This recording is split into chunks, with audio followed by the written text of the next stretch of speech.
Zelo veseli smo, da je skupščina praktično soglasno sprejela predlog upravnega odbora o delitvi nepremičninskega dela družbe Union Hoteli v novo družbo Equinox Nepremičnine. Je zgodovinski dogodek, ker je kot tak prvi na borzi kotirajoče družbe, da se je odločila za tako delitev, in verjamem, da bomo spremembo družbe Equinox Nepremičnine d.d. v investicijski sklad slovenski investicijski in siceršnji javnosti ponudili produkt, ki bo izjemno atraktiven. S čimer bo po eni strani izpolnjeno to, kar so bila naša prizadevanja že doslej, da bi delničarji imeli donos iz svoje naložbe. V družbi je poleg dveh velikih delničarjev, torej Axor Holdinga kot večinskega in pa kapitalske družbe, še 282 malih delničarjev. Doslej smo na skupščinah pogosto negodovali, v prvi vrsti zaradi nedelitve dobička in dividend, tako da z današnjim sklepom in potjo po vzpostavitvi nepremičninske družbe, seveda tudi ob zagotovilih njene kotacije na organiziranem trgu Ljubljanske borze, si lahko delničarji obetajo ustrezen donos, kar 90% ustvarjenega na premičninski družbi v smislu dividend. Sama kotacija družbe je predvidena v najkrajšem možnem času, ker smo mi poleg same kotacije predvideli tudi preoblikovanje nepremičninske družbe, se pravi Equinox Nepremičnine, v sami investicijski sklad. Investicijski sklad tako ali tako zahteva kotacijo na borzi in mi si bomo prizadevali, ukolikor bo zakonodaja sprejeta v okvirih, ki jih trenutno vidimo, bomo poskušali seveda v najkrajšem možnem času zadevo skotirati na borzi. Kar se tiče pa obstoječe delnice Union Hoteli, ki trenutno kotira na borzi, pa ta kotacija pač ostane takšna, kakršna je.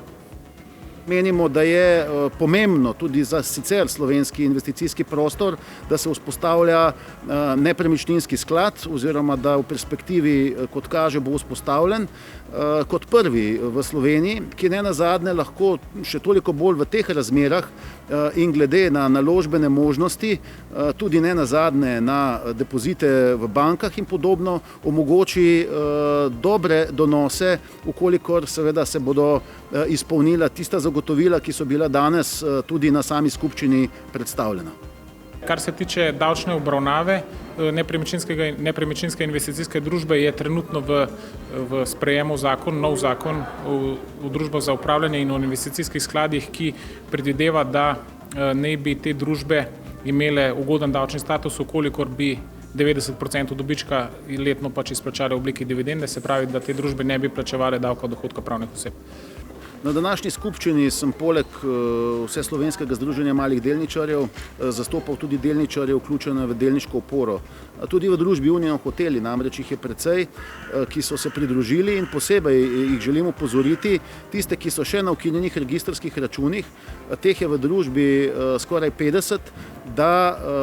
bodo, ukolikor ne bodo prenesli svojih delnic, ostali tudi brez delnic druge, torej nepremičninske družbe, in posledično ne bojo vključeni niti ne vse te procese, ki utegnejo za njih pomeniti tokrat pa ustrezen donos iz naslova te naložbe. Res je, da je specifična situacija Union Hotelov v preteklosti bila ta, da je bila lastniška struktura relativno zaprta, se pravi, da je bilo nekih prostih delnic, ki so bile namenjene trgovanju, relativno malo, ker sta dva prevladujoča lastnika, in posledično seveda drugim manjšim lastnikom nismo morda do te mere lahko omogočili trgovanja s to delnico. Verjamemo, da z razvojem nepremičninskega investicijske družbe oziroma nepremičninskega investicijskega sklada bomo sigurno si prizadevali za to, da bomo povečali likvidnost, se pravi, da bodo vlagatelji lahko imeli več možnosti pri tako nakupu kot prodajah delnic nove družbe. Se pravi, to je eden izmed strateških ciljev družbe, da tudi na kotaciji, se pravi, da na borzi zagotovi dodatno likvidnost in seveda z samim novim poslovnim modelom, ki bo samo nepremičninski, se pravi, bojo samo nepremičnine, naredimo to strukturo bolj transparentno in iz tistega, kar sem že povedal, se pravi, da bodo zelo verjetno davčne ugodnosti, vkolikor bo družba izplačala 90% dobička v obliki dividende, tudi zagotovili investitorjem nadpovprečen dividendni donos. Sicer smo v tej družbi bili izdatno angažirani v preteklosti tudi iz naslova iztisnitve manjšinskih delničarjev iz družbe ACH. Eden od stebrov ACH-ja je bil tudi hotelski kompleks, In po tej plati ti postopki v imenu številnih manjšinskih delničarjev potekajo in ravno v tem času bo prišlo do narokov na sodišču. Družba Union Hoteli je ves čas zasledovala zelo konzervativno politiko, kar se tiče strukture kapitala. Pretežni del naših sredstev predstavlja lastniški kapital. Dolžniškega financiranja je bilo relativno malo in to nam je omogočalo tudi v kriznem letu 2020 aktivno na trgu iskati sveža likvidna sredstva. Izdali smo tudi obveznico, ki kotira na Ljubljanski borzi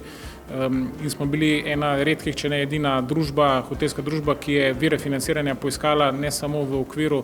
nekih državnih rešitev, se pravi v okviru SID banke, ampak tudi na kapitalskem trgu preko izdaje obveznic in iz tega naslova močne in stabilne bilance stanja smo se uspeli zagotoviti presežna likvidna sredstva, ki nam omogočajo, da tudi vkolikor bi se takšna situacija nadaljevala, ne samo da preživimo, ampak smo lahko pomemben člen in igralec v konsolidaciji, v potencialni konsolidaciji hotelske dejavnosti tako v Ljubljani kot v Sloveniji.